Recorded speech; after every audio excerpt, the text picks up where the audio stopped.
জীবনে ফজরের নামাজ পড়তে উঠে নাই, কোপা আমেরিকার ফাইনাল খেলা দেখার জন্য 3টা বাজে উঠে বসে আছে।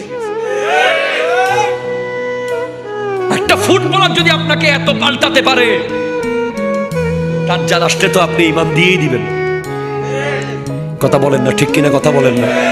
আমরা দেখতেছি জুমার নামাজে বসে বসে, ঈদের নামাজে IPL T20 দেখতেছি মসজিদের ভিতরে।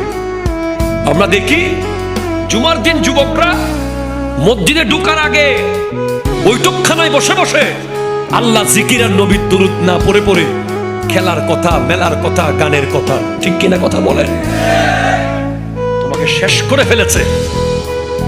হ্যাঁ, এবার তুমি বলো, যেই নেইমারের ভক্ত তুমি, যেই মেসির ভক্ত তুমি, যেই ক্রিস্টিয়ানো রোনালদোর ভক্ত তুমি, তোমাকে যদি জিজ্ঞেস করা হয় 10 জন জান্নাতের সুসংবাদ প্রাপ্ত সাহাবার নাম বলো, তুমি পারবে না।